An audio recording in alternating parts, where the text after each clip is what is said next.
all the way back in ancient times, there was a wise man who had this cool ancient saying, which was welcome to episode 9 of FNTASIA. Almost forgot the name of the show, but we're in the business. What is up, guys? Bala, Levins, and Santorini right now, it looks like. What is that when you're on vacation, bro? Yeah, you got to take it easy. It's the off season, right? Keep things light, stay relaxed, and then, back to London when the work needs to be done. Do you know what I'm saying? Mad respectable, mad respectable. Bala dripped out as per usual. We got some new props in the background. What's that box right there on the left? That's my Fnatic jersey that they sent me. You know what I'm saying? Little flex. Okay, you guys are in the action. Respectable, nice. Okay, another week, another episode. We're looking at another dark wave that happened. I want to jump right into the deep end before we get to the. Okay, shit. Stuff, no, not even like April Fools, nothing like that. Like, listen, man, we've all been on Twitter for what, like more than 5 minutes, and we're already sick of it, right? Like, yeah, Micho getting kicked from Faze is the most recent thing that literally I saw. Ignoring everything. Wait, Micho getting kicked from Faze? Yeah. Was that actually a gag? Like, soon. Like, dude, come on, man. But no, like, yeah, I'm just ignoring literally everything from on Twitter right now. Any orgs, any trio announcements, like I know this hen thing is like real, but I'm not talking about it at all because I don't know if it's real or not. Like, I actually think we should talk about it though, because like it could. There's a chance like it is April Fools, but like this actual conversation was happening before April Fools, and like it was a real thing. But then why would you ever announce anything on April Fools? No, but they didn't though. They didn't. It was literally yesterday. I'm just like, I'm kind of trolling. We should probably talk about it down the line. But anything else, nah. Have you guys seen a really good one so far? Like a really good April Fool's tweet that just like finessed the entire community? No? You seen the Halo one?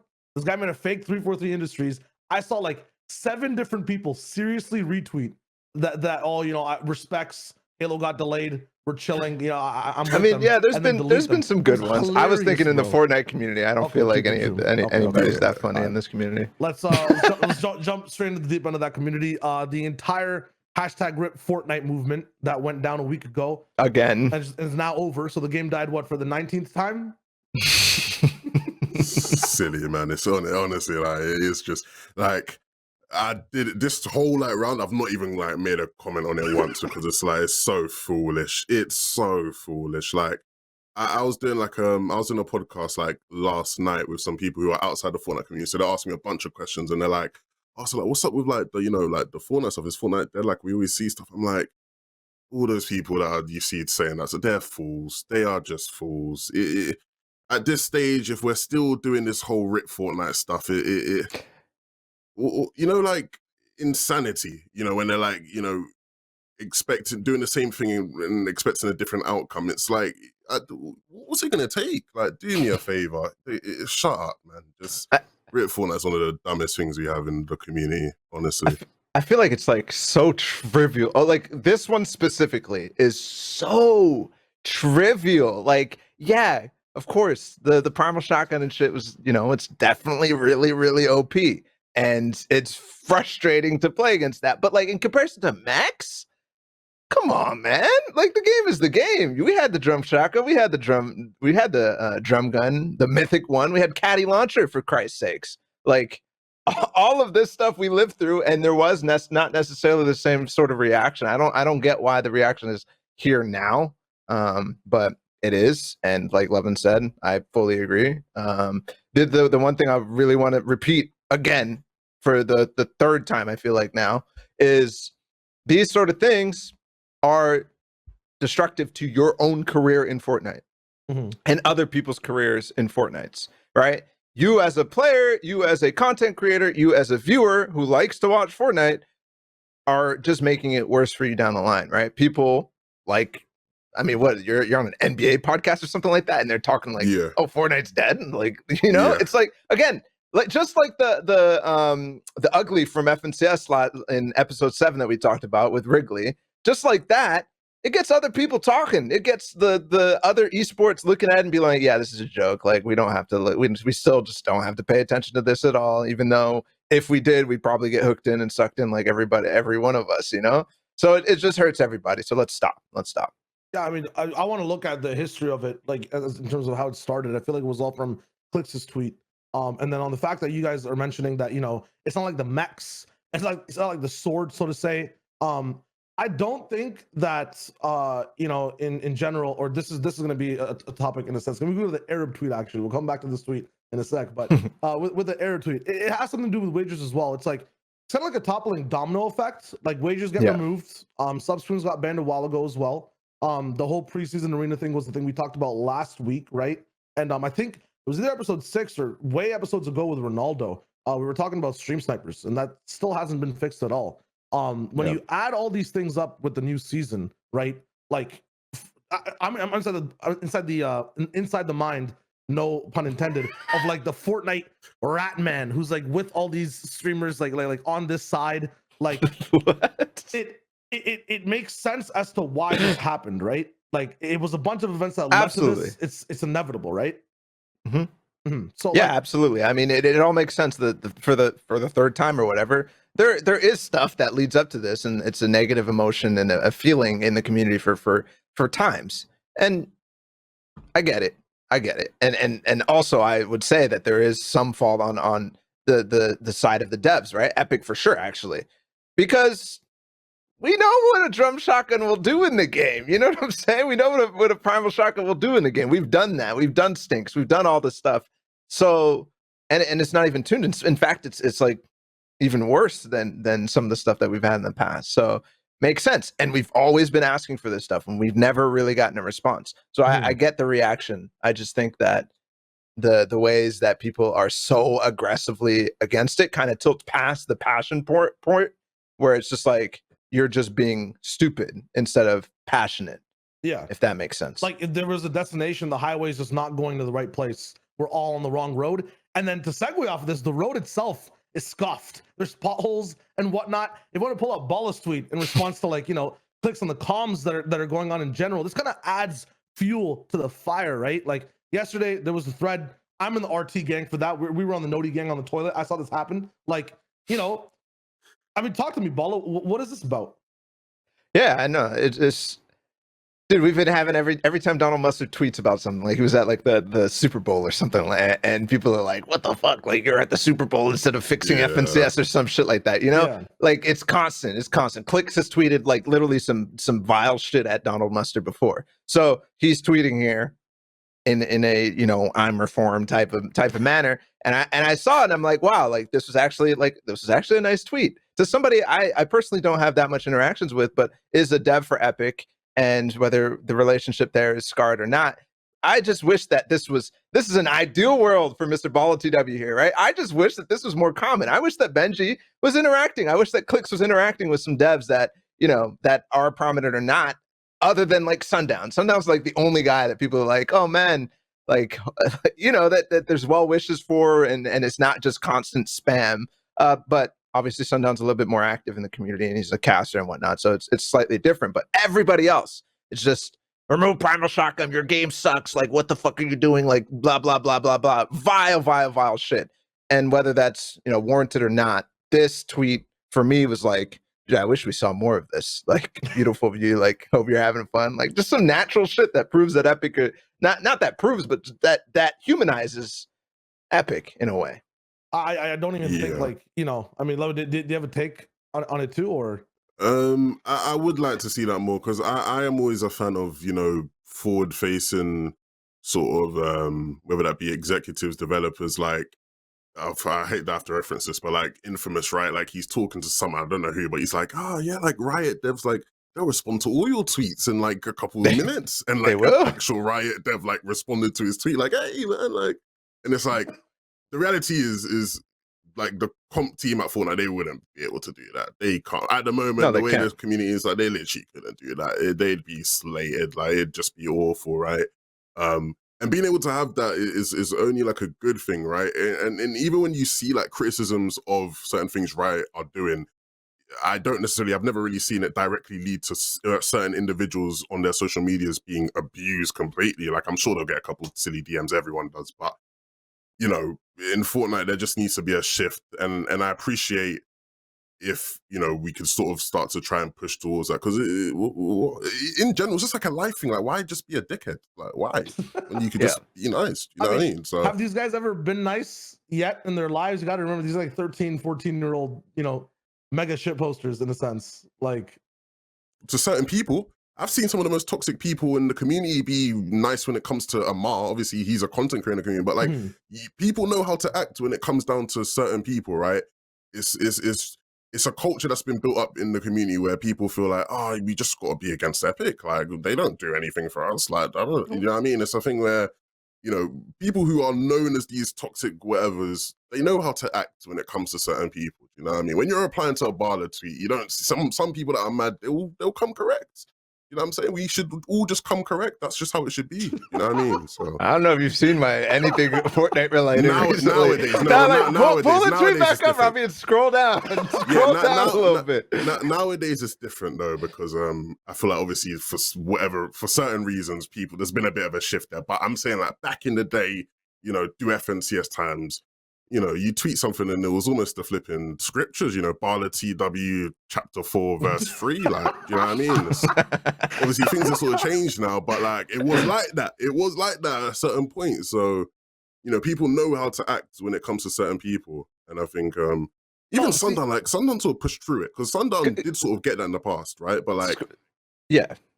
For sure. I think everybody did. I think there was definitely a point that it was like really, really bad. And that's why like even people like Zeke, for example, who's a public facing figure, doesn't tweet at all either, because it's just like worthless for him. Scroll down a little bit though, Robbie, because there was some discussion that popped off because of this. I'm not sure if the tweets are still there. Maybe they got deleted or whatnot, but like Coop responded, Macwood responded, and basically the sentiment right away, and I expect this, and I wanted to talk about it for a sec because I think it's important, right? The sentiment is like,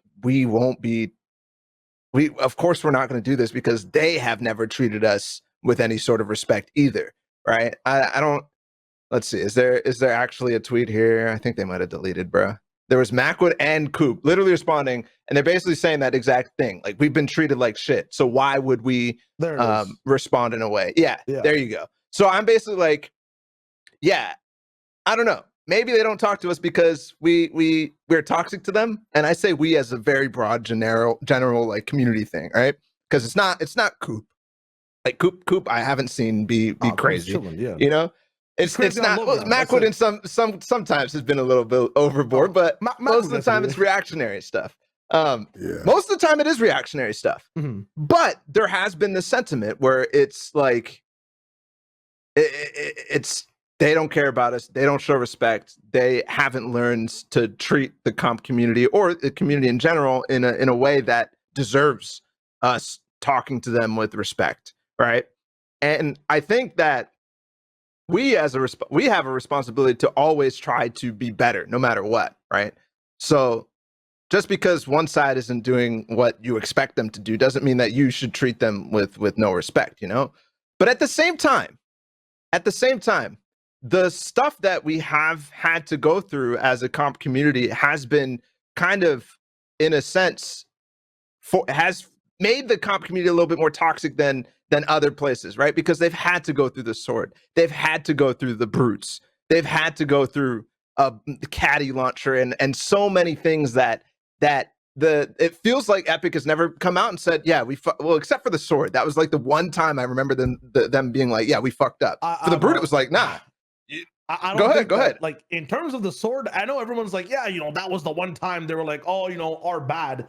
Why wasn't it our bad second day of the tournament? Or like, you know, our bad looking into things when people were saying it was bad. It was like 2 weeks down the line, we were like, yo, we messed up. Like, yeah, I understand it's still good comms, but on the topic of like what you said with the primal shotgun, it just seems like every season I just have like a why. Like, yeah, you know, you can definitely see this will do something here and there, right? Like there's thought going behind this. So I'm always just like, why? And then on the topic of all the social media stuff, I'm a proud supporter of the economic trickle down effect. You know what I mean? And Bala has a very good one where when, you know, you were hella active on the timeline with both the content and still are as well. It's in terms of like the way you're going about the game, right? All the good people who are informative, Kinch and whatnot. It makes it so that everyone that's following them is also more so informative, more so respectful. You know what I mean? It comes back to my question of why are orgs paying these players?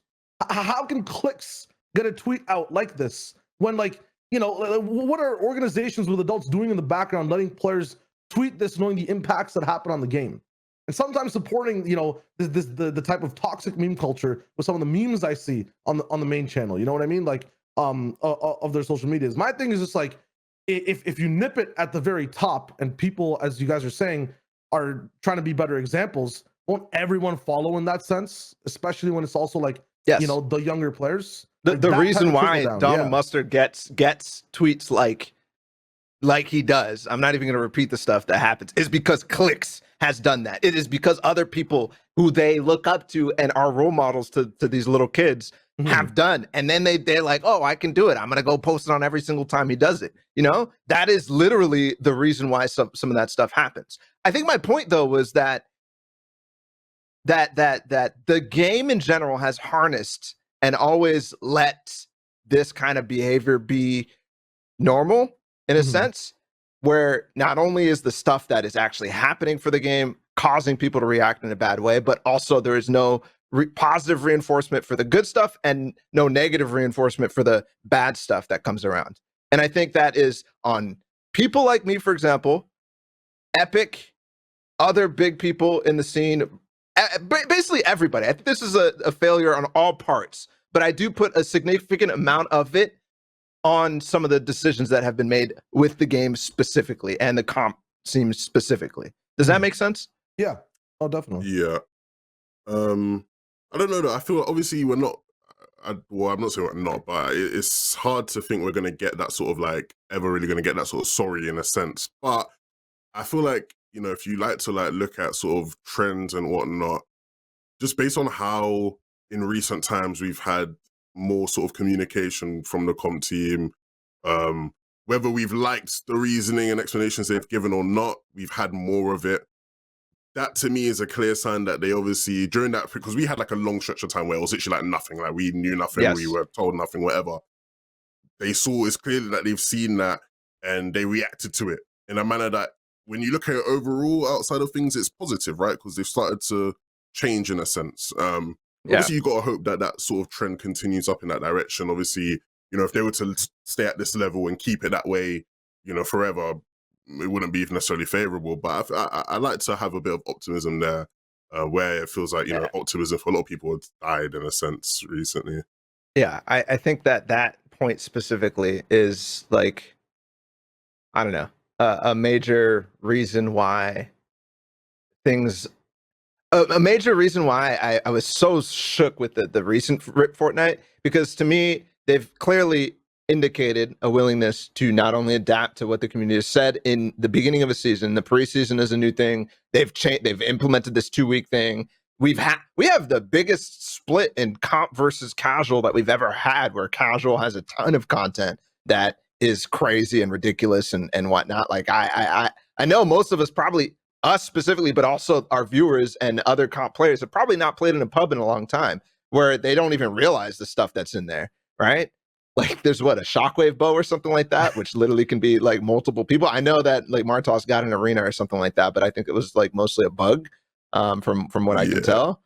So like, I had to play one pub and I used it and it was like, what the hell is this? Yeah, like, there's shit in there that's just absolutely crazy. But we have a split for I mean, it's not the first time. It's the last like 3 seasons. Like we've had pretty good communication on a lot of topics recently. That's why I'm like, why all of a sudden are we like, this game, they're never listening to us ever. Like, I get that they haven't listened to us in the past, but they are right now. So why aren't we living in the present? I don't know. I'll just, you know, in terms of that timeline, you know, we talked about, you know, sword mechs, you know, toxic communities, blah, blah, blah. I want to zoom in to one of them. And like one of the reasons this domino effect even happened, wagers in specific. And now we can pull up that quick suite, because that was the first that we saw of it. And I think that's the first one that rolled this entire, you know, movement through. The wagers being banned was one of the reasons, the most recent time in recent times, those reactionary tweets came out and was the start of this movement, right? In terms of this happening, like it was kind of huge. Like, and then, you know, rematch is now eating good apparently. Like there's some types of switches. I'm seeing a lot more 8s and like, you know, group practice. It seems like the community bond is there more. The discourse I'm looking at a little bit more active in terms of Fortnite players playing together. But this is a big change in the ecosystem of Fortnite. Yeah, I mean, this was like literally the off-season thing to do. Yeah. For I probably since what season, like after World Cup, pretty much, and even before that, there was still like the bot races and stuff that was hugely wager influenced and whatnot. I have two feelings on this. I obviously I'm kind of on the side of let's just ban them in the first place. We should have got them out in the first place, but I find that it's going to be hard to enforce, and I honestly didn't like outside of the streamed wager things where fans who have no business playing against some of these pros are playing against, and that wasn't really happening too often anymore, where they're just like literally robbing little kids who are trying to interact. You know, that was bad. But other than that, like when it's pro versus pro, the only thing I really struggle with is the fact that they're 15 years old and stuff like that. Other than that, man, if it was you know, if this was the CS scene, I'd be like, yeah, play money 10 mans all day. You know what I'm saying? Yeah. I mean, it's been here for the younger gen, but like maybe extended, but not like an instance of a match. Like I just think about game battles, right? It was kind of like the same way in terms of playing for money. Or like, you know, you have a ladder with an entrance fee and you're 14, 15 years old. Like in the old days, there wasn't always a match to roll with. You'd always have to like, you know, play in a certain league, or maybe it was, you know, a 10-man that ends and then, you know, that's divvied out, but usually it's at the end of the night. I just feel like with this game that got like hyper sped in terms of a sense, and now you have it as an instance of every single match. It's been here since like, you know, the early days of esports, so to speak, or competitive gaming. So it's like, you know, now it's gone. I honestly don't know what a lot of streamers are going to stream, because for some people this was their entire identity. No, Definitely, I think a lot of people did sort of build their content around it, and you know, let's not deny that it's created for some great content, right? It has created for some great content. The way that sort of thing does in almost any sort of, you know, game or sport, whatever it is. I think when you just look at it for what it is from, remember, we all have perspectives, right? Of course, if you're a player who does this, your perspective is, I've just been screwed, right? This is what I do, this is what I enjoy. You know, if you're Epic, you're from their perspective, you have to understand, you know, the legality of it is just too, it's all just too technical. You know what I mean? That's something I say a lot now. It's just too technical. And if you're Epic, you know, it's just way easier for you to just have this not be a potential issue. Like, you know, forget just competitive. I'm sure Epic have so many people trying to sue them on a regular basis, and now you got like, you know, this as a potential issue. Like even just PR wise, like exactly. You know what I mean? So, you know, you can't be. It's one of the things. Of course, it's not ideal, but you can't look at it and be like, oh my god, Epic, not again. Oh, you guys are. This is just like the sword. You're just screwing it. Like, it's not that. That's not what it is. In terms of what you do about it, for those people who it's like you've built your content around this, it's hard, but at the same time, that's a part of being a content creator, man. You got to adapt. Some things are in, some things are not. You know, imagine YouTubers who used to do, I don't know, whatever was in 2014, being like, oh, I've been screwed, mate. People just stopped liking what I do. Like, I'm done. Like, no, like, you know, you got to evolve, you got to move, and hopefully those people find something that is a good enough content. But that's just the way it is, man. Go ahead, Sha. Oh no, I was gonna like, Before. yeah, I was gonna say there is like a lot of people are focusing on like, you know, dang, what now? And oh my god, unfortunate. And wow, Yes. there's gonna be a pivot. There is a very good thing, you know, from this, which is it fixes kind of the pacing of watching competitive Fortnite in a sense, right? I just felt like we were online for so long, in terms of watching comp content. It was one of the issues I had with third-party tournaments. I think all the way back in October, it was like every day for about 60 days, there was like a tournament for like 2K or something, right? With wagers, it's like every day. At some points, there were people in like qual weeks of the FNCS who were more interested in what Clix's wagers were looking like. You know, if there was a high-profile $1,000 wager, then what happened on the qual weekend, right? Or what happened in this third-party tournament. Now it's like these zone war, you know, 10K tournaments or like this one-off thing might get more attention. Because like, hey, what are we going to watch? What spikes here and there? If the wagers aren't going to be the thing that people are watching, it fixes the pacing of, you know, how to watch what's important. And then it makes like, you know, the biggest moments even bigger. I think that's a not bad point. Maybe very biased. No, you know, like I can sit here and be sad and you know go through all the tissues in a sense, or I could just like be like, damn, true, Yeah, I mean, look at this angle. we're talking to three. Basically, we're three people who fucking never wagered like at all. You know what I'm saying? Like your name is Shy Wager, you've never wagered pretty much. So it's kind of unfair. And one thing that I actually struggle with is the fact that wagers were the only serious significant source of practice outside of actual competitive events. Right? Yeah, arena, sure. Okay, arena, we've already talked about. We've talked about it millions of times. Yeah, you can play arena a lot, and yeah, that's probably decent practice. But outside of that, like wagers were the only way to incentivize two parties to really play to their fullest. And the way that rematch, for example, I don't know if we pulled that up yet, but if we didn't, then we can pull it up again. Rematch leaving was a way for a lot of people there was an elo system, there was a bunch of and it's still active, I think, right now. I think they gave them a time before they have to stop their wager systems. But like basically, this was a place for everybody to get good practice no matter what, whether you had access to scrim cores or not. And still we have no serious effort from Epic side on the developer side to help build these third-party tools where we can get an elo system for creative, really well done with matchmaking. Obviously, matchmaking probably won't ever be a thing, but like, dude, the ways that Mayhem, Rematch, War Legend had the hoops they have to jump through to make tools that give us access to do anything competitive at all is insane. It is insane the level of stuff that these discords have to go through and these websites have to go through to perform or to make anything for the community at all. So I wish that there was, again, custom tools and a revamp for customs and other things in creative, man. What year is it, man? Is it 2019 again?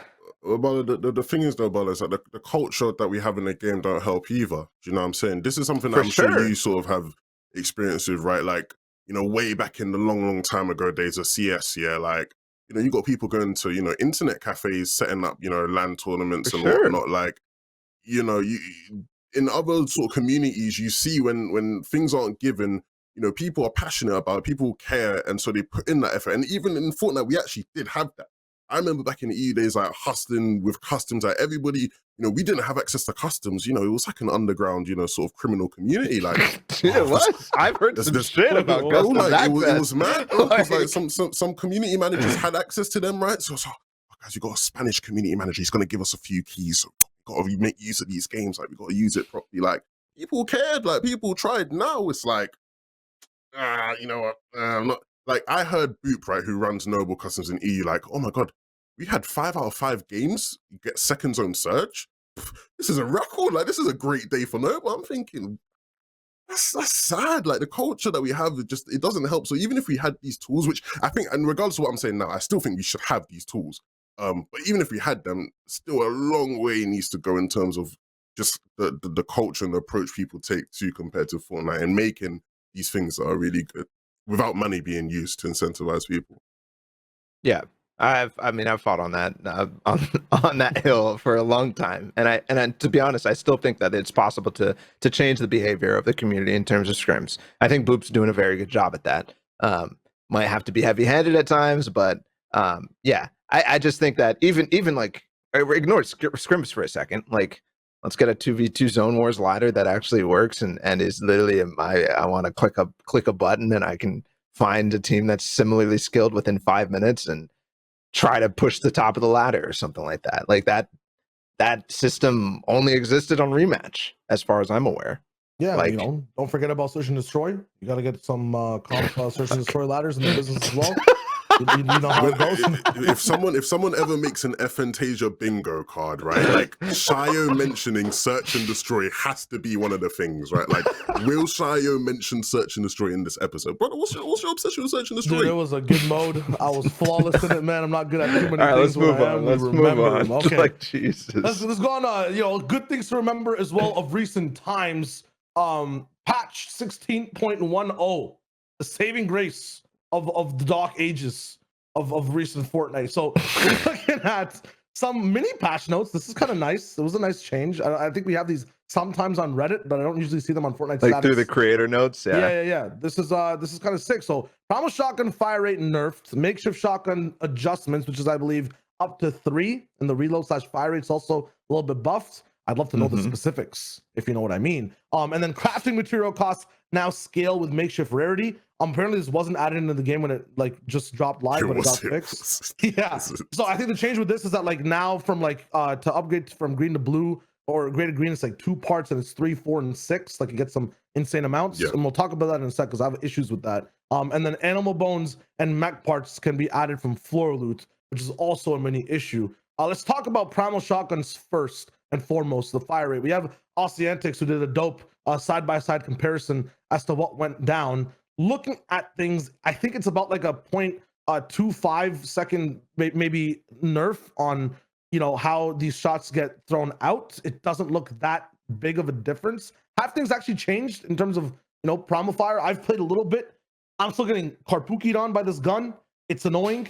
I don't mind there being a gun that has like, you know, this style of play if there is a certain level of counterplay to it, right? But it feels like it's still on mine for too long.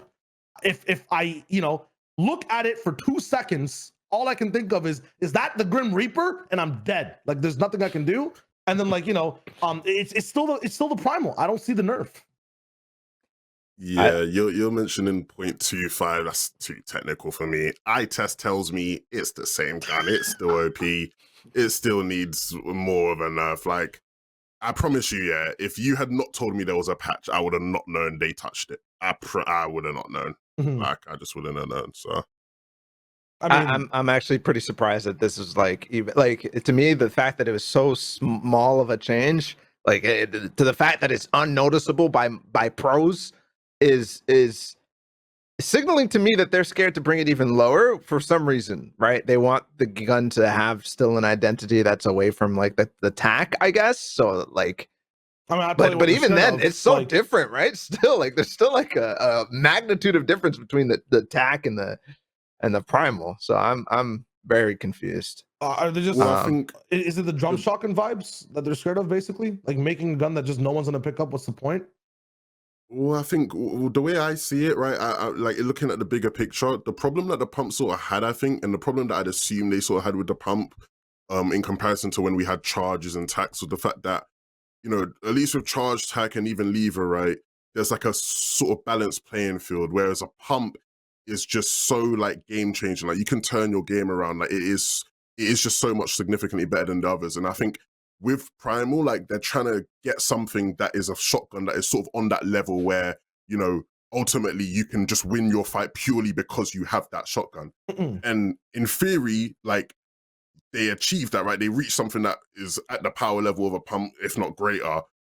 But it's it like, is greater. To be fair, I think it's you greater. have that shotgun level and you have the skill. It's an S and S situation. This is an S and B or a BS situation where you have the shotgun and some bullshit, bro. Dead ass. Like you don't have to think, man. Once again, I'm going on a personal anecdote here. Got some IRLs into Fortnite. I don't know how I did it, all right? But we're gaining some respect in the personal community of Shy Wager. And these guys picked up the primal and asked me, how do I fix this glitch? I said, what do you mean? They said, the crosshair is so big. Does it actually land here? Shoots the gun, I think it was gold variant, 86. They're like, what's going on? I think my game is bugged. They're telling me the game was bugged using this shotgun. They're like, guys don't have to reload, what's going on? I'm like, nah, I mean, this shotgun was made for you, actually, my friend. Keep rolling with it, man. Like, we're playing squad pubs. I'm like, keep rolling, it was made for you. You know, get into a fight. We can 1v1 right now, and it would be competitive, because I could not be able to keep up. Like, it's crazy, man.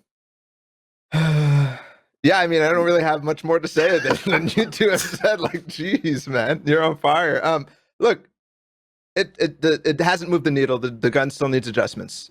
Let's move on. Okay, like that's about it. I think that the fact that they changed did show that they're like, oh yeah, this needs to be adjusted. Like, so I think that they'll continue to do so. Yeah, that's the coolest part about this is that they hit 3 parts of the season so far that need to be adjusted, and 2 of the main guns that do. Second one being the makeshift. Now I like these changes. When I was playing, it actually felt a little bit better. Like kind of what season was it with the charges? Season 3 when they first came out.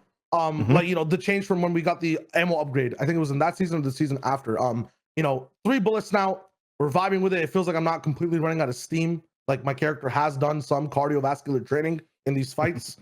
So I like that change. I still feel like in general, like maybe I'm meant to feel like this. I just want to pump. Like if we're talking about, or like give me back the charge or something instead of this gun.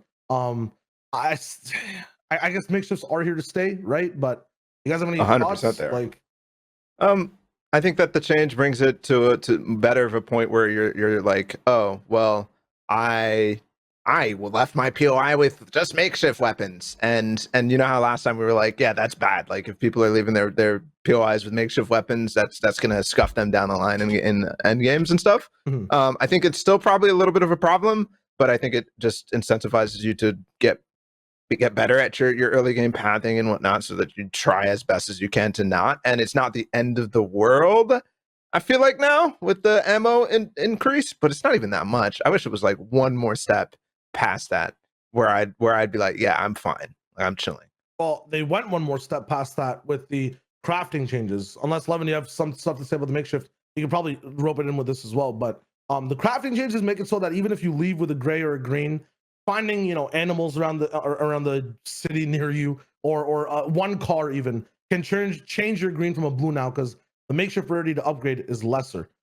So you don't have to stick with the makeshift the whole time. That off spawn situation where, you know, dude gets a purple pump out of a chest, it's just even worse still. But yeah, any other makeshift thoughts, Levin? Or No, I think you sort of hit the nail on the head there. I think it's a thing where, you know, the makeshift is like you alluded to, is here to stay in the sense of it provides for the main sort of game-changing function that they introduce to their game. Like people that are like sitting there saying, "Oh yeah, just revert everything." Like, nah, man, there's a dev like who's been working on this for like months, like, and you're just telling him to like take it away. Like, nah, I don't see that happening. I don't think that's realistic. Whether you think it should happen or not, I don't think it's realistic. So, you know, how do they sort of get to a point where, you know, we're not in that situation where it's like, you know, you're forced into having a makeshift for a longer period of time than you should. And I think I like the fact that they sort of they made it so that at least you're less likely to be walking out your POI of a makeshift. That's better. I still think they need to make it so that makeshift isn't at the level of any of the weapons you're sort of upgrading it to or crafting it to, but it's still more usable in those early game fights. Because I still feel like we're at a stage where somebody gets a pump out their chest, somebody gets a better rarity primal. Yeah. You shouldn't be losing that fight if you're the person that gets that weapon. So unless they get a yeah for sure.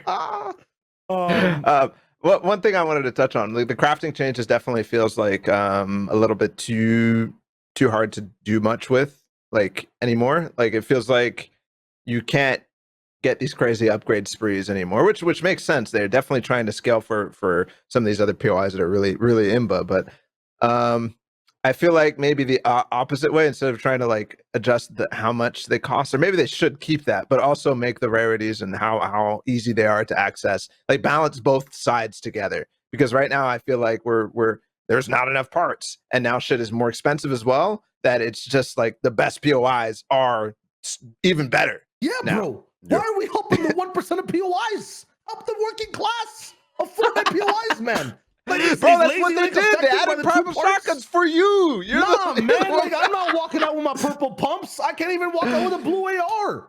I don't have the bare minimums, man. I'm trying to survive, feed my family for the points. I'm trying to qual, bro, but I can't because I'm stuck with rinkety dinkety weapons that can't even help me get surge. You know what I'm saying? Like, I just want first shot accuracy. And now, if I'm not landing Lazy Lake, if I ain't in Sweaty Sands farming cards like a mechanic who just got his apprenticeship, I'm down bad.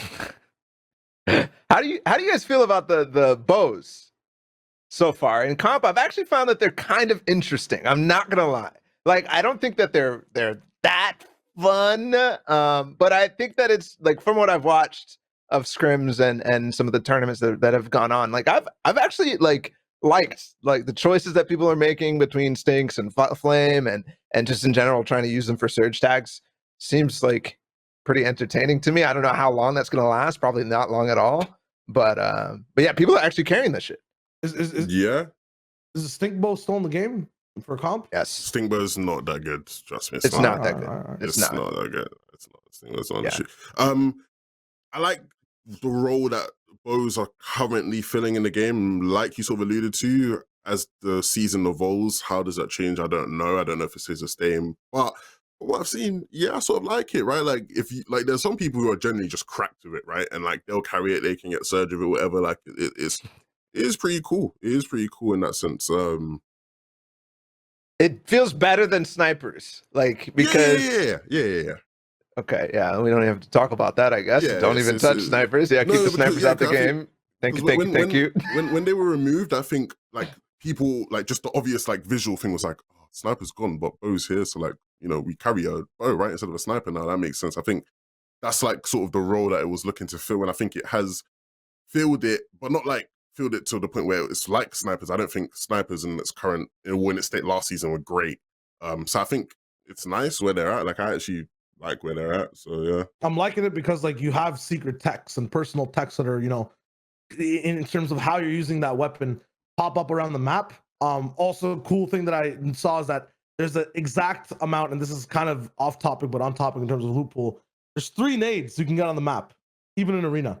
Like 3 nades down near the south side. I was watching a High Sky stream. This man got nade stacked and died. High Sky got nade stacked. That's so perfect, dude. That's so good. I'll see if I can find the clip. So We can throw it up later, but like at the end of the show. But it was so funny, man. And like I think it was from Connor's trio. So the fact that there's this tech we're still developing. Bows are good, and people are finding weird, cool ways to use them is dope too. On the last topic of mech parts, Robbie, I put Balla's tweet in there because it's relevant to the topic.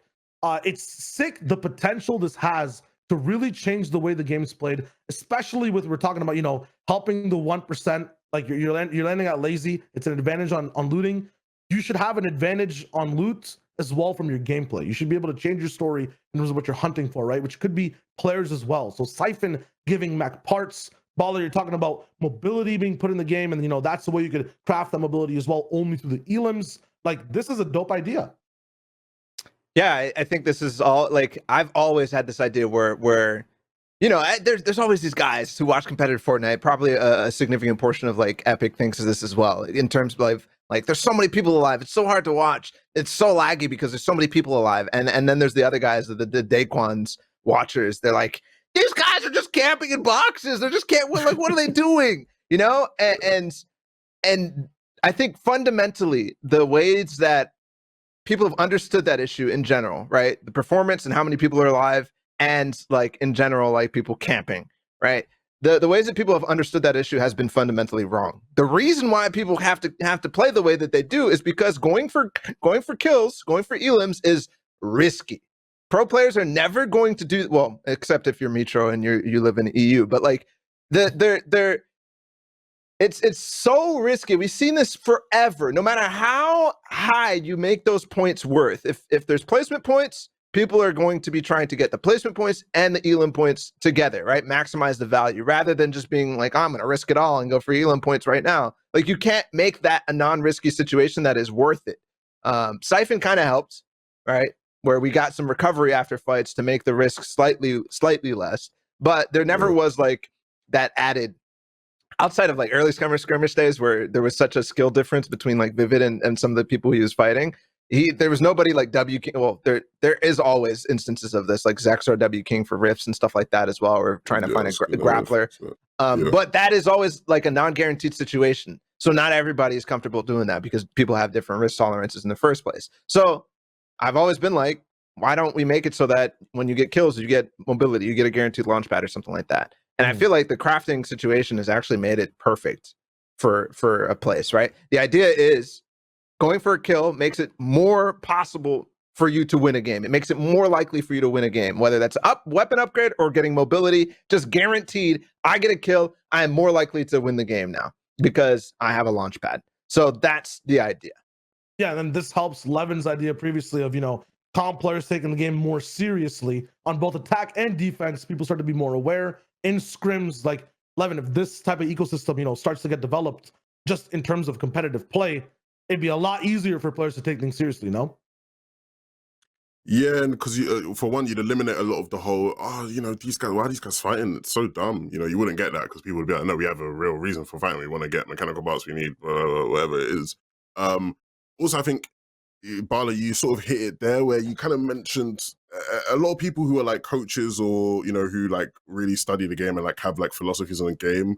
Last season at the highest level, for the most part, like you there was genuinely no incentive to get elimination for a team until 50-50 zone. And that's because you want to cap off your mats, because at that point, if you have max mats, you're vibing for the rest of the game. Genuinely no, like if you understand surge routes, if you understand good positioning, zone pullage, whatever it is, no incentive to get a kill, right? And to some degree, like you could make the case for that is bad, right? Because then you lead to these scenarios where those people are like, what's going on? There's so many people alive, like you said, right? So I think that is bad, right? The fact that there's no power items or anything that people are trying to take risks to get makes the game kind of not as exciting. I think the game is still very exciting, but but let's be serious. Like, fights are what we want to see.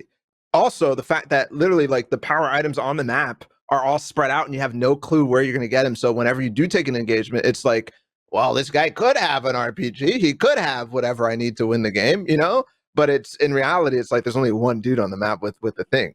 So yeah, I agree completely with last season. Was like there was only one reason to get kills. It was to get extra mats so that you could carry it in through the rest of the game. Because bouncers, like, of course we wanted bouncers, and everybody had bouncers, so it was already kind of that thing. You just like flashed me back to like back in the day when like people wanted supply drops to potentially be that, like, oh yeah, like supply drops, yeah, like you want to fight for supply drop, right? Because it's just like it provides you with an RPG every time. Well, that's the only way you can get an RPG if through supply and launch drops. pads. Yeah. Like, I remember back in the day when people were like, yeah, we should make that a thing, and it never did. But I still think that is something that you. Yeah, I think there's ideas like that, and to be honest, I feel like it fits perfectly in what Epic wanted to do this season, right? Let's make crafting a really cool thing. And then they're just like, yeah, we're just gonna ignore like the like trying to use it for a problem of like what the problems that we perceive with the game. I don't know. I just feel like that might help to also reduce the frustration with surge as well. If people are more aggressive, there's less people alive. There's less of a strong surge, and I don't know. Bring back make it rain bonus. Oh no. See, that was to me, it was a misunderstanding of what makes people aggressive. Yeah, there was people who got rich off of Make It Rain for sure, but they didn't win the tournament. They didn't even come close to the fucking to making top 10 in the tournaments. Yeah. Which is actually what's respected. Like, we forget what Yo Keep It Up won $60,000 at TwitchCon because of that.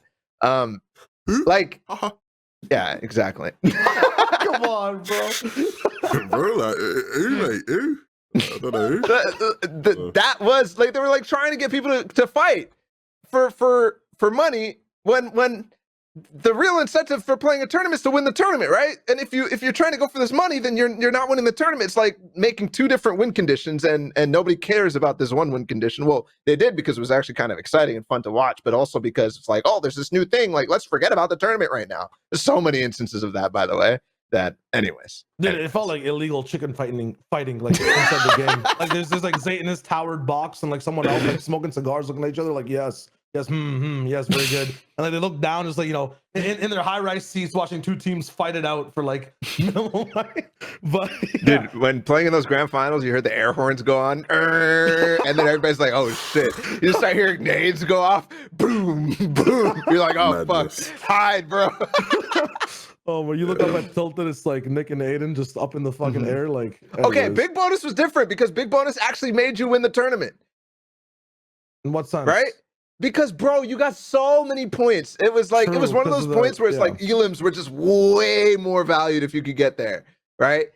Because of Big Bonus, Aiden and Nick Merckx did better. They probably could have done better if they played endgame and actually tried to win games. But, it is what it is. I mean, sometimes that was still a weird situation. It was like two different win conditions, but at least those win conditions were about the tournament. That's why I like points for kills. Respect. So then when it comes to funnily enough, all the things we're talking about, the new season stuff, whether it's guns, old tournaments, none of them are applying to all the comp events we're watching right now. It's been Zone Wars. It's been it was Sway Series before. Now it's the Ante Up Cup that just happened. With Bugha, like in terms of big prizing, so to speak, right? We were on this, we were casting it with the man himself, Ball and I, and then what's it called? In terms of an event, like interesting prize pool overall, and once again, Zone Wars. and the main topic that everyone keeps talking about as well is, you know, what's happening in BR. Creative feels like it's taken over. Off season, No. at least. Off season. It's $35,000 so far. That Bro, creative. I was having way more fun watching a markup than I did during Yeah, but that's during different. Ante Up Cup. But markup was special. I know, but I'm just saying, just like, I would much rather have done like something like that than the Ante Up Cup. I enjoyed the Ante Up Cup. I'm not gonna lie, I enjoyed it. I just, it's not taking over, man. Like, this is not the future. It might feel like it. It might feel like it. I don't know. Because I'm just looking at 2 events. I'm looking at 35K, like, you know, in the past 2 weeks.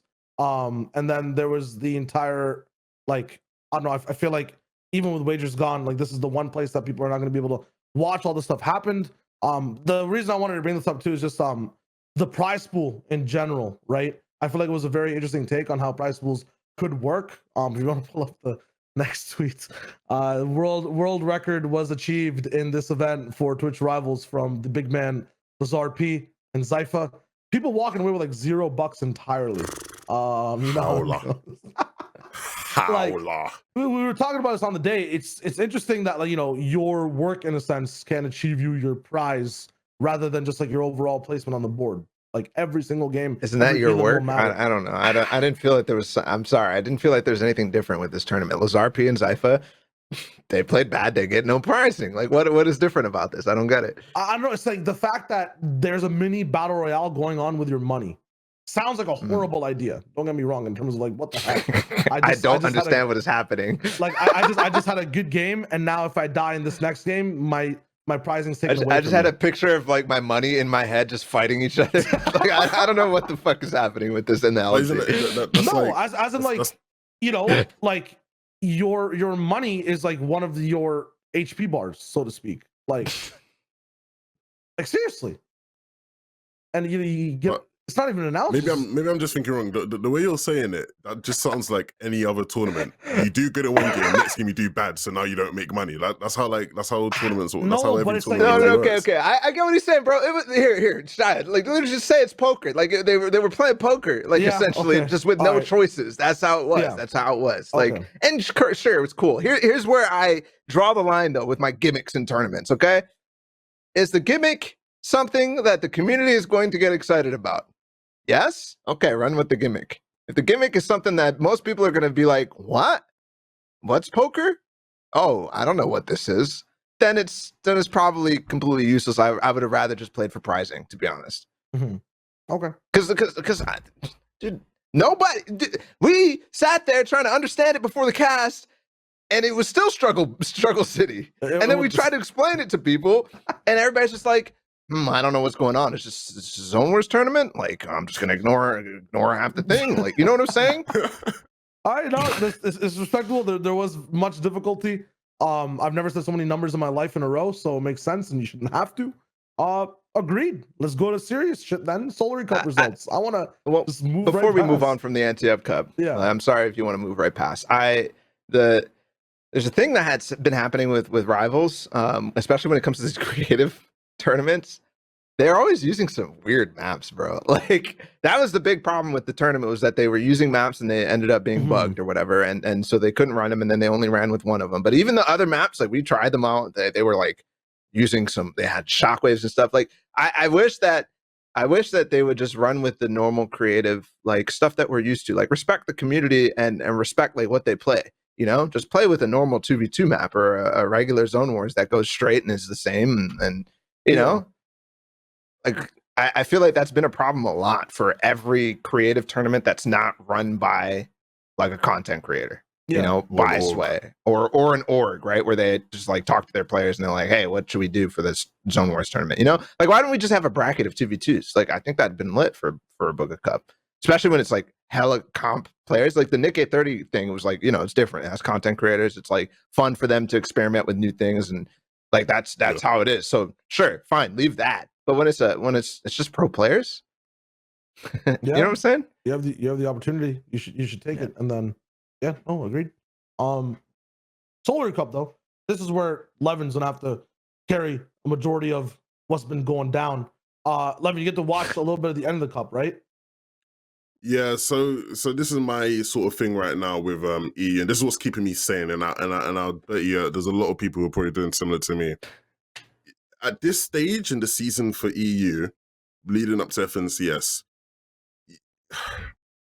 it is just not wise to like actively like just hardcore follow a lot of what's going on, because for the most part, majority of the teams that we saw playing Solary Cup won't be teams by FNCS. There are some times when you should, and like there are still things like that you'll pick up on, like so seeing like Anderlex's team who obviously won the Solary Cup. Can you pull up the That's good, results, right? Robbie? Like you wanna, yeah. So like seeing Anderlex's team who wins the actual cup, like that's good, right? Like that's you know, some continuity there. Like even if you look back at last season, Scram and Jetareska, like they started off the season hot, and like being able to rope that into what they were doing in the actual FNCS finals and how things were going for them was still relevant, because it was like start off the season so hot and it's just been downhill since, that kind of thing. But for a lot of these guys, it's like I still don't like. I'm still looking at the trios, like, you know, I'm looking at you like, you guys are a trio, yeah? All right. Bullshit. I'll be back in a couple of weeks. Oh, you guys are playing with each other. Oh, okay. I like this Fair enough. take. Like, I like so, this take. that's how I honestly feel about it. Like, I remember, I think, were you guys there in my stream at the end of the season where I was doing like, you know, was it winners or losers? What was I doing? I was, what does this mean for every team? And like, I'm talking about, oh yeah, this is good for this team. You know, their ceiling wasn't really this. Like, you thought they were gonna do worse, and then like my whole chat's like, oh, by the way, they split. Oh. I've done the same exact. I've been in the same exact thing, and we're gonna have this problem on FNTASIA and future episodes for sure. Why is here's a question. Let's talk about the results real quick. Snazy, Endelex, and Xweez won. Nate, FNTASIA, and Tayson got second. The Siptos, Clement, and Floki got third, and then everything else is like kind of, you know, we already are starting to lose attention in the first place. Why is EU so much? Like, I know NA East is having their own snake season right now, but like it feels like EU like can't even keep it. Maybe this is a good time to talk about Hen in there, but it feels like they can't even keep teams together like ever. Like there's always inconsistency in teams from season to season. What is that, just a Fortnite thing? I don't get it. I really don't understand. It's awful, Bala. And the funny thing is, Clark mentions it in chat, which is true. A lot of these guys will split up for months and come back and just end up playing with each other anyway. And that's a huge thing. And I expect a lot of people from last season to eventually just get back together. The issue is in EU, people are always just looking for greener pastures. People are always looking for greener pastures. I feel like a lot of people don't understand honeymoon periods. And so they do good in a honeymoon period with certain people. And they're like, well, yeah, if I don't achieve that with other people, then clearly it can't work. Like, there's no sort of understanding of, hey, we're playing with each other because we all have the understanding of the game. We all have similar philosophies. Let's try and do what we can to make this work. It's like, we come together, we play, it doesn't work. Well, it doesn't work. Do you know what I mean? Like, I always used to love, even though it's not great, I always used to love hearing stories of like CS players who hate each other, but they're on the same team and they're winning together. Yep. So you get in sports all the time. In Fortnite, that doesn't happen. Where when you have teammates who hate each other, it's like we had that in FNCS finals. Vino's team, right, with Paddy and Knifer. Those guys publicly hated each other.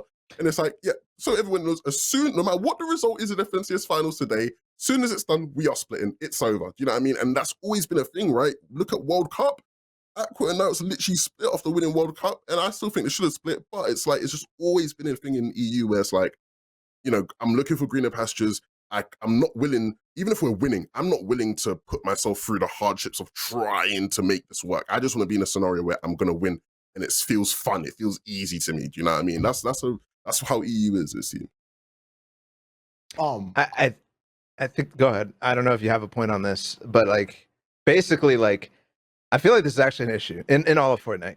And the thing is, there is literally no incentive from a format perspective or from an org perspective or from any perspective, really. There's no incentive for teams to stay together, right? In other esports, there is, right? You lose your qual spots if you ruin the core of your CSGO teams or your league teams, you know?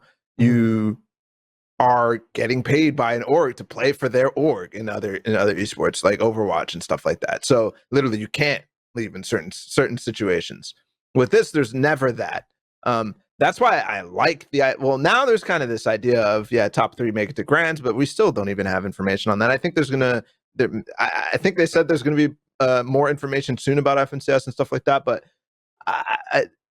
that's something, even when I've been like trying to make practice work better, I've struggled so hard to come up with ways to make it so that like 3 teammates will earn stuff for their team and not for their teammates, and like other things like that, so that they'll stay together, or just like replace a player and bring it into the team rather than it's these 3 players. It's not a unique new situation, because like Floki and who was it, Deceptos, were they playing together last season? They're playing with a new third. Okay, well, anyways, there's these situations all the time. Kinzo and Wakey are playing with somebody new this time around, with a new third, and yeah, playing with iDrop. So like, that's a completely new trio, instead of rather like saying, okay, this is this team, which pretty much is still the same. It's Kinzo and Wakey plus a new player, right? They dropped 1, so it makes it so hard to follow, almost to the point where it's like, when it was individuals, like in some cases even better. I thought it would get better when we had this consistent switch to trios. Like, this is gonna be our 3rd season in a row now. I thought it would be better, but to be honest, it's harder. When it gets to FNCS, it's fine, but between then, it's just like, damn, man. None of the discussion is outside of Mongrel and Mitro. There is no discussion really in reality that is fun or interesting about roster changes and stuff like that. That's probably why they have a loading screen, right? Yeah, I saw that. That was pretty sick. But in terms of like touching on both your topics, right? Ball asking like why, kind of, why is this only in Fortnite? And then Levin's entire conversation about teams switching up. I feel like they're incentivized to, the entire thing you're talking about, Levin, greener pastures. Every new season, there's orange pastures, red pastures. Like, the season edits itself to a way where players might think, yo, this certain type of player is needed, or maybe is our trio the problem? I'm not sure, but people keep saying that this is now the aggressive season's time, the aggressive players season, and there's a bunch of aggressive players available. Let's try that out, right? I feel like people are incentivized to push, change, and then be in those situations, so to speak. It's just the hen stuff. You can continue talking. Yeah. I was looking at, because I haven't been paying too much attention to changes, so that's the first time I'm reading that. What the hell happens for FNCS in that sense? Anyways, okay, yeah, just pulling up this hen tweet real quick. Damn, this is pure visceral reaction. What the fuck? What? Yeah, so these guys this split? is it's the thing is, so I had the benefit of like sort of speaking to people behind the scenes who are like actual players themselves, and like people around the players, and like Chapix and Jannisz have been trying to play with Tayson since last season before they won FNCS. Like, for a while now, they've been trying to play with Tayson. Tayson, within the like context of Tayson trade with iDrop and Savage, him and iDrop didn't get along, so he was constantly trying to just get out of that scenario. And the best option for him would be to play with Chapix and Jannisz, I guess, right? They sort of felt that way.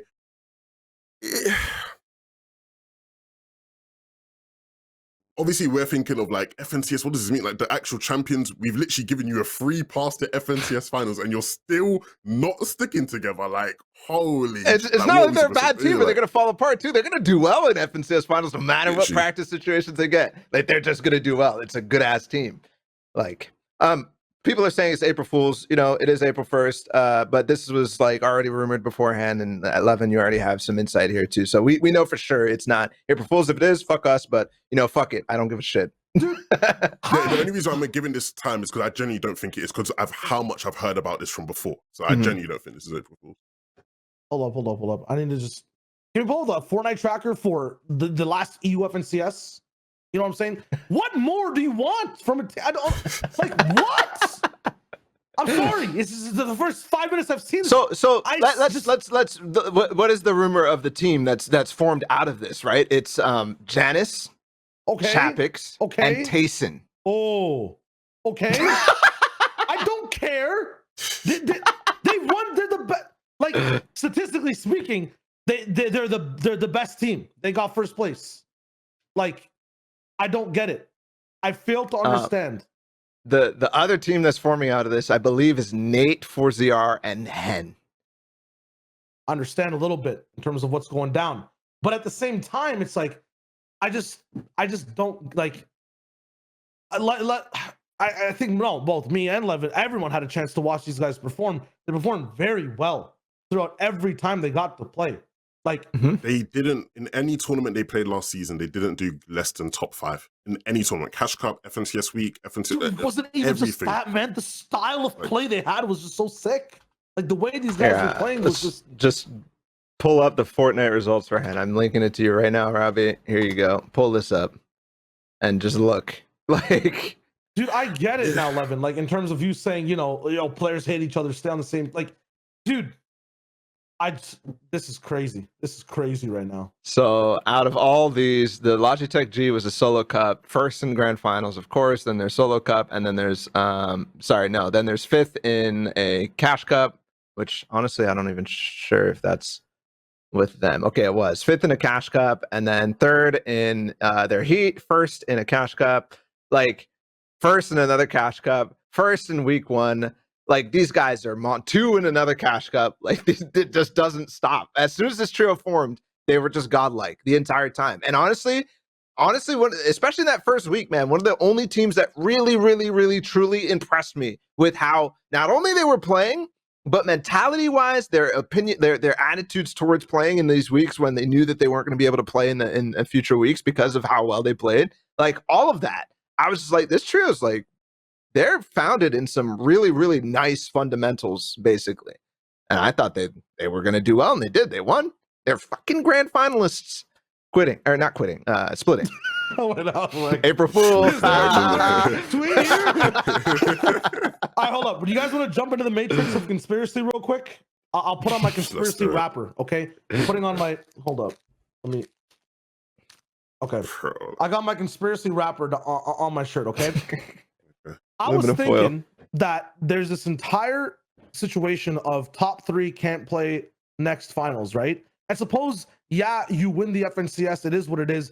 The teams that you guys just listed to me, the 2 different ones that happened because of this, seem like, even more top tier than the potential they have compared to what these 3 did and can do. So say that these guys are allowed to play the weeks, and FNCS has been this thing where multiple teams play and then multiple teams are formed, and right before the finals, you're supposed to email the tournament admins to say which teams you disband, right? What if these guys are trying to qualify through these new teams? It works out, it doesn't work out. If it works out and both teams make it to grand finals, that's dope. If they don't, and they ride the whole way, some super snake season happens, and that top third, these guys stay together and come back, like some insane Matrix rapper theory storyline. You know what I'm saying? Like if that's the case, because I've seen that be a workaround, right? To be playing in the weeks. Like I'm in I'm in Rat City Central right now. That's what I'm thinking is a possibility in the background with the situation. And clip this, because bro, you never know, right? Like in episode 16 or whatever, we could be right back here talking about it. So sure. Like yeah, you're getting too technical for me, Shire. That's way too technical. No, you don't understand. It's pretty simple, right? No. But I'm saying, like, in terms of, do I think that that's what those guys could potentially be doing? I think that's. I don't think they're planning it. I'm not saying they're planning it. I'm just saying I'm looking at the timelines, right? I'm looking at the timelines. I think that should be barred by rules. Okay. If you're an FNCS champion or top 3 or whatever, and you have an auto qual to grands, as soon as you play an FNCS qualifier, you should, with a different team specifically. Well, I don't know what the rules are. I think you should just immediately lose that possibility. I always assume, obviously I've not looked at the rules for that sense, but I always assumed that would just be how it was. Like you get that all course if you decide to play. You lose that spot. I just assumed maybe they haven't explicitly said that in the rules, but who knows, man? I've seen this shit like this. They have to have actually thought about that, And these kids will do some crazy stuff to skirt around the rules that are in place. Who knows? I think that's a good point to bring up. Not necessarily like it's going to happen. I just think that we should read these rules and really understand them when they come out, basically. Yeah, because I just need to know what the specific is to DQ like a team that top 3'd. That's all I want to see. Because Levin said it. He doesn't care. Like you shouldn't put attention to these tournaments because you never know what happens in 2 weeks in EU, right? Even with this split, you never know what happens in 24 hours, man. Like, you know, so who knows? I think it's a thing where, you know, I love Hen. I think personality wise, like, you from what I know of Jannisz specifically, right? Jannisz is somebody that he really wants to. He wants to enjoy who he's playing with, right? He left a winning situation with Andalex and Xqueeze to go play with Hen and Chapix, who even though they had done well in DreamHack and server competition, like they, you know, they were sort of unproven at the same level of what he had in Andalex and Xqueeze, right? So, you know, he clearly wants to play with people that he enjoys playing with. Chapix, in terms of Chapix's personality in that sense, like he seems like a modest guy, you know, like a pretty calm guy. He's a chill dude.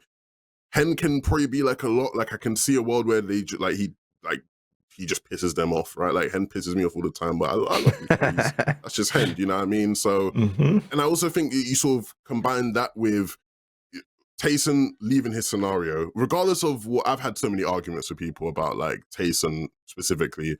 Regardless of what happened last season and placements or whatever, Tayson is still one of the best players in the world. Easy, like it's crazy, right? If you're Jannisz and Chapix, it's like it's not even. It almost becomes a thing of it's not even about Hen. Like Tayson is just we just want to play with Tayson. Like it's not even a thing of, you know, Hen, you suck or whatever. It's just like Tayson is so Tayson that we just want to play with Tayson. Tayson does command like, oh, you guys just want. He commands like the sort of Golden State Warrior vibe where it's like, yeah, like we'll just pull anybody. You know, it doesn't. You know what I mean? Like in like a Valorant context, right?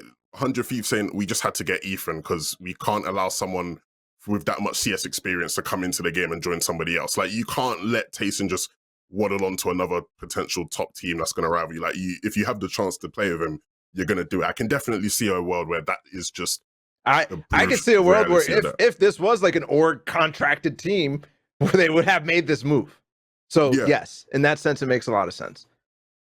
Well, it's funny you say that. To be fair, it probably wouldn't, just because like Hen's brand and whatever. I don't think any org would let him go. Or let's assume it was Gil. I don't see them letting him go. But I get what you're saying. Yeah, I know.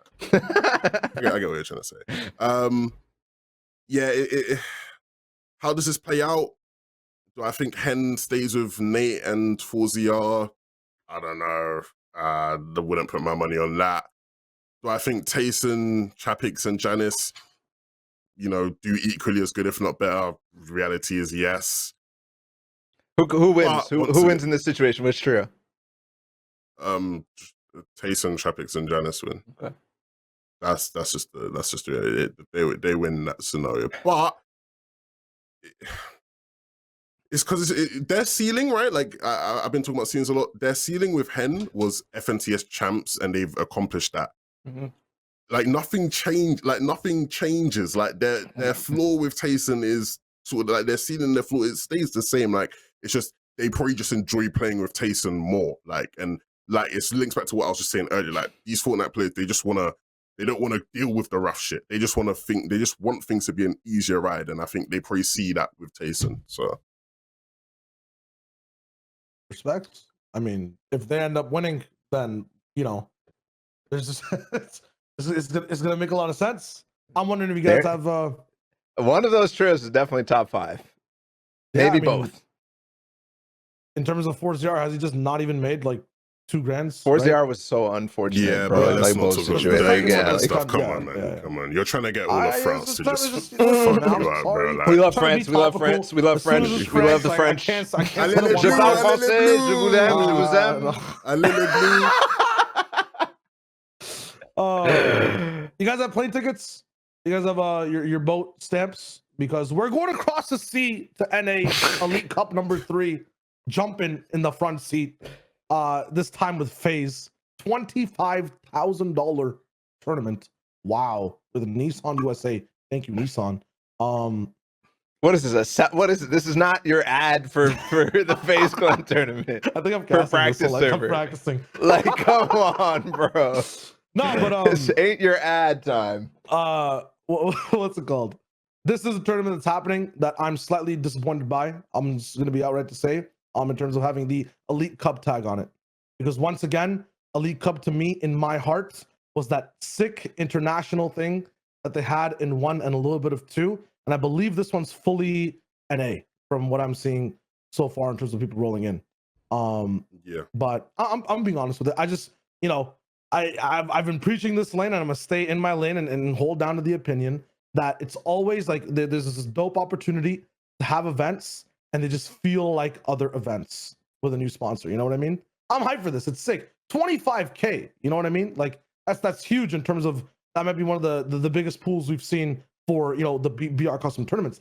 That's huge. I'm just also just like, you know, I think not a lot of information has been released in terms of what's totally happening, but from what I'm seeing, it seems like just, you know, another custom tournament. Who's 11-2K without the original Elite Cup? You know what I mean?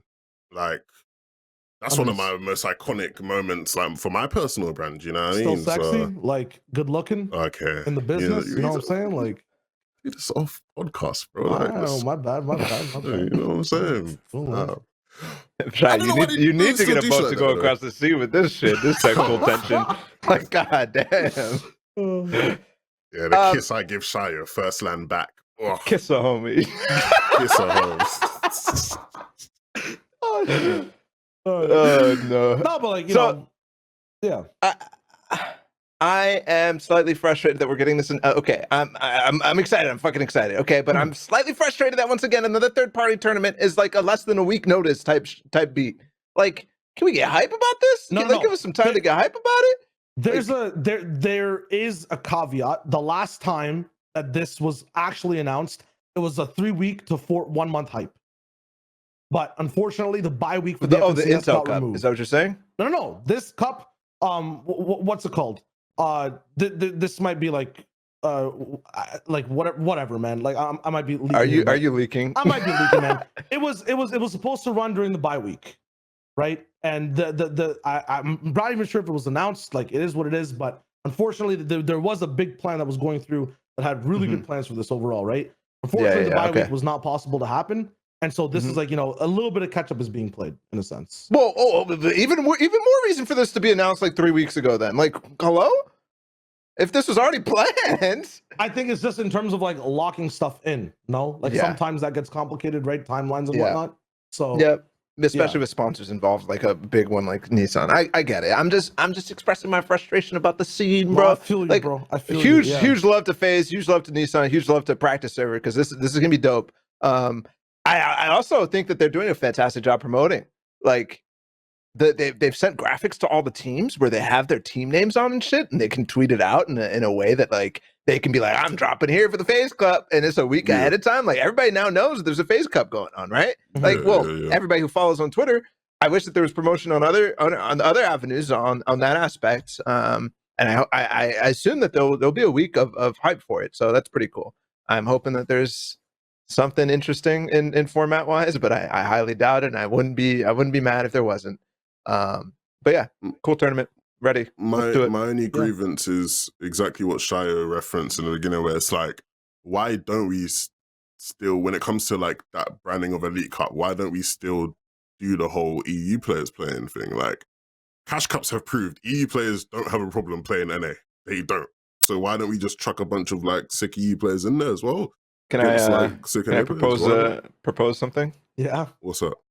NA players don't want the fucking EU players to play. I don't think that, you know, in terms of like when organizing the tournament, there's an outcry as to that EU players are playing. Yeah, it's frustrating. It's this and that, but like, you know, the past 2 Elite Cups, I don't think it was that big of an issue if you're being invited there and you know. Why wouldn't you want Benji streaming your cup? Like, why wouldn't you? You want to not get griefed. You want a better chance at money. And being serious, if right? Benji streaming has nothing to do with that. He streams like everything almost, especially third-party tournaments. No. I'm saying like, why wouldn't you want to invite Benji so you know he ends up streaming your cup? You have even more numbers right there. I think is what Lovin's saying. Yeah. Like, why wouldn't you want like the bigger brand people invited and like promoting this from the EU side of things? Like, why wouldn't you want Benji and Mongrel playing in your cup? This is the other thing in terms of like branding, right? Like, maybe I'm just being hella pessimistic, but every time now that I am hearing Elite Cup, it is elite usually in terms of who's invited, in terms of what the atmosphere is like, and the prize pools are getting bigger and bigger. Before it was Intel, before that it was kind of, you know, startup, but we had the big EU teams. Now it's Nissan and Faze, right? Like Elite Cup definitely has a theme rolling with it in terms of I honestly don't agree with this EU thing at all. Like let's keep the competitive integrity high. Like that's one of the big reasons why we can pull prize pools like this, and you know, let's keep it going. It's just going to get better from here. I like the sentimental value of the fact that the first Elite Cup was like a grassroots thing where we had the EU players. It was really, really, really, really, really fun. Mm-hmm. Definitely more fun than the second one for sure. But like let's let mans catch bags, you know?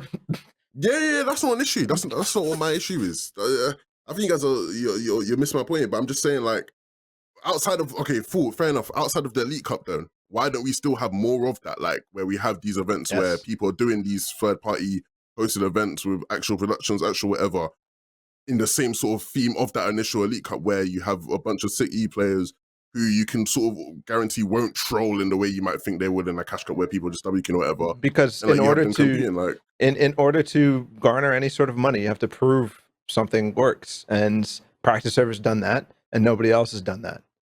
I think about how nobody else has proven, right? Like there's an Amar V7 Super Cup going on, and then Solary has their shit on in EU, and now you have to line up with NA's times where they might be scrimming, and there's another tournament coming in, and you're trying to get two regions. Not to mention qualifiers when you want to have this open qualifier thing to drive growth to the whole practice structure infrastructure in the first place. Yeah, so you know, one-off weekend that might just work in off season, but off season when there's a lot of third-party tournaments. So clashing all of that as, you know, a new TO in the scene is very difficult compared to just running it on your own region. I'm not saying it's easy. I'm just saying that I think it should still be done. Like it's a cool concept that people enjoy. It helps the community. It only helps the community, I feel. So. I honestly wish that we had like ESL involved still, and like other TOs that can actually navigate that sort of thing. Because I'm sorry, but like the Benji Cup or even in some instances War Legend, they can't navigate this entire ecosystem. Mm-hmm. That's why War Legends has taken a step back and be like, yeah, we're just going to run practicer stuff and like actually run the actual tournaments, because I'm sure they're involved in this, and they're involved in pretty much everything because they're the only tool right now. So yeah, in business. Speaking of these cups and just like competition in general, I'll connect to it in a second, but performance tests have still been going on, and there was one that happened this week. Can we before we move on to this performance test, obviously you can pull up the tweet, but next week let's do it. Keep it up, Robbie. What the hell, bro? Let's do next week. Let's do a like preview of this. Like let's look at the teams. Let's actually rank, like do a top 10 power ranking for the FaZe Cup. For the FaZe Cup, yeah, I was thinking about tier list next week. Anyways, like in general, like I think that's the theme. But well, we got still a couple of weeks until FNTASIA, so maybe we'll save like the real official shit, like FNTASIA tier list before that. But it'll be a test run. Speaking of tests, I'm just trying to find general segues. Performance tests happening. A lot of people that I've talked to just frustrated that they even still exist and are kind of dismissing them. Like, what are your guys' takes on, you know, how these things have grown over time? Are they working in a sense? I think the issue that a lot of people have is that, you know, the game is still in a laggy state. Doesn't feel like it's different from how it was like a year ago. I'm just the messenger here. You know, that's what a lot of, you know, pros have to say. So I think it's well founded. There's VBUCKS in this tournament. Very cool. They're not going to get stack games in a test tournament that's open to random people. Mm-hmm. It's not going to happen. You can't control them. To me, it still seems like we're misunderstanding like the fact that like how bad of an issue performance is in grand finals, and how bad of a perception that actually gives the game when 800,000 people watch grand finals, right? Mm-hmm. Because this performance test is not going to catch those things. I mean, maybe, I don't know. Maybe they have data that says like they get like 3 or 4 big stat games that cry like that are really bad in a performance test, and nobody sees them because it's like a low point type lobby situation. I think that whenever they hear performance and they realize that when we're complaining about performance, we're complaining about 100 players having an issue, right? In each region, they're like, well, it's only 100 players. We have 1 million players playing in cash cups. and let's fix that issue instead of the 100 players thing, right? But it's Because not- the impact. It's not the 100 players, man. It's the thing is though. It's like it's the 100 players. Like I know, I agree. Yeah. I'm not defending it at all. I'm no, saying yeah, that this is not useful to us. Like, it doesn't seem useful at all. It feels like we're testing performance for Nintendo Switch here. Like, yeah. But at the same time, I think we were talking about this, Bella, where it was like, you know, it's like coming from a space now where like it's more so targeted rather than an afterthought, right? Like comp is definitely more in the frontal core of the scene. FN comp now more communicative in general. But before I move on and talk about, you know, why can't they just use replays or like, you know, the data from the Elite Cup or like the Solary Cup or a Mark Cup? It's like now it just I feels think like they don't care about it. really. I think 'Cause they've done that's that in the where past. I just feel sauce like is, I man. feel like yeah, sure it is, but like let's work with it. I haven't seen that in a while. Yeah, You know, I think they care. Like they care. Yes, they care. Sure, they definitely do. But they care more about this. Like that they're gonna compare. They're gonna put way more dev time in improving performance for 1 million people rather than the 100. Yeah. I like how they said the 100, like it's a TV show. Like the kids are getting sacrificed. No. I don't know much about like like I'm not a, you know, once again, like that's too technical for me. I don't know much about all that stuff. But from my perspective, if I just don't see a world where if they didn't think, do they get into specifics of what they're saying server performance? Isn't that like such like a general sort of term Yeah, in terms we of don't like know what what it it is they is. could be trying to identify? Like, who knows what the fuck they were using that for? I'd like to assume, you know, they are doing that like because they think they can get something out of that that's valuable for them in terms of fixing whatever the fuck it is they wanted to fix. On top of that, you know, we've I'm seen sorry. them like. I just realized how hard this show is just turned into us dropping F-bombs constantly. It's like this fucking shit. This is the fucking like we sound like the Departed like movie, just like a reel. Bro. Oh my god, we're awful. I don't know. Talk about bad role models. Jesus. Oh gosh, I need to fix my language. Last season they ran stuff in NA to test performance in NA. I remember that Zayt was doing his whole, you know, when during his retirement, he was doing his whole viewing party stuff. He was streaming a thing where like there was actually an epic employee, what's his name, Winter Fox. He was playing in it with like some pros, like and so they've shown that if they want to do like the set stacked lobby, the best of the best stacked lobby you can get, they know how to do it. They can do that. They can, you know what I mean? So for me, seeing people in hysterics, like, oh my god, these guys don't even know what they're doing. Oh my, like, do me a favor. Like, do me a favor. I fall into this because I just ranted about like, but I do feel like a jackass when you point that out for sure. Like, we have no clue what they're doing. I'm speculating. I think it just comes from the fact that the servers are still like not the performance in that game just it turns people off of the game, man. Use the It official just term does. for it, So man. like, Just use the official term. Schmeat butter. what? Shia, do me a favor, man. Just do me a favor. Yeah. Just cut it out. Cut it out. Just cut it out. But no, we don't know. We can't know. At the same time, they do know. So, ooh, moving on. Cool. Yes. This is more recent topics and more. This is where we can actually possibly not know, but talk about what's going down. Zayt vacay retirement. My tabloid headline. But in terms of what we're looking at, you know, Zayt posted up a tweet longer update on his career. For all the listeners out there, like TLDR, basically taking a 14-day break. Just because, you know, he wants to test out how maybe it's burnout, maybe it is what it is, but not touching Fortnite for 2 weeks, still on social, still playing games, and then seeing what happens after the fact. And this is not an April Fool's. So, Levins, you're nodding your head no. Zayt has an extreme passion for the game of Fortnite, and he's clearly feeling some form of burnout in whatever form it is. Like, he's not, you know, he loves the game, he has a passion for the game, but right now competing isn't fulfilling him. You can't be half-hearted, bro. Take a proper break. Get away from the game completely. Do you know what I'm saying? Like, stop dipping your foot in and out of the pool. Just get away from it for a bit, man. Like, and see where your head's at. Like, he's gonna be popping his head. See, that's what made him come back. Like, he was doing viewing parties, then all of a sudden, oh, I'll play DreamHack as a joke with Benji. Then all of a sudden, you know what, guys? Now I'm back. Like, oh, guys, I'll still be here. I'll still be watching. I'll still be helping the scrims. That, brother, just get away for a bit, man. It's okay. Well, you know what? You've set some foundation. It will be okay for a couple of weeks without you. Or I'd like to hope so. Take a break. Get away. What's this? I'll still be around, guys. No, just go. Like, just get out and really get away from the game for a bit and see where your head's at then. You know what I'm saying? I don't like, you know, because it's similar to what he was doing. Obviously, he's not streaming like he was, but if he's still staying involved in the game, like, just get away from it properly and see where your head's at after that, bro. I don't have much to add. I think the line that I see is one thing is that for sure I'll never leave the gaming / streaming community, and that community right now for him is Fortnite.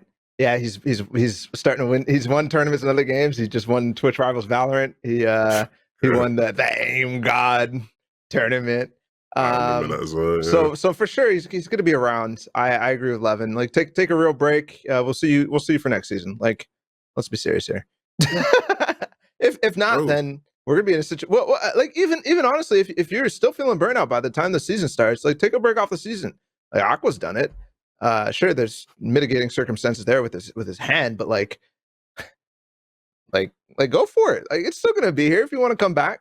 We're chilling. Bro, Aqua's posting like selfies on Insta and shit. Like he's posting pictures of the sky view and shit like that. Like that is the only way that you will end up, you know, liking something else in life. You know, that's honestly, the only other way. That's what Zayt needs to do, man. He needs to properly get away from the game. You know what I'm saying? And see where that leaves him. But are we going to be in a situation where both Aqua and Zayt are going to be taking a season off? Two main candidates for the GOAT argument, and it's like they're both not playing the game. That would be interesting, yeah. I just want to see what happens, like, you know, what the power up is like when the return happens. Because these guys came, like, you know, he came back out of retirement, so to speak, and won one of the hardest games there is to win out of the reboot round, which was, you know, kind of nutty in terms of like overall performance. Everyone expected, you know, a lot more. But then, you know, things were happening in terms of how the season looks. Definitely interesting to see what moves could be made theoretically if, you know, Fortnite isn't the wave. But as well, the power up on the comeback could also be absolutely insane. Yeah, not much else to say on that one. All right, there's a few more things that rolled out, but we'll be looking at all of it in total after the fact. I'll leave you guys with some final notes. We talked Zayt, we talked about, you know, a bunch of stuff in terms of cup results, you know, dark times. Is it going to be greener pastures? I'll take Levin's words. All the way up to FNCS. Are we done with the bullshit?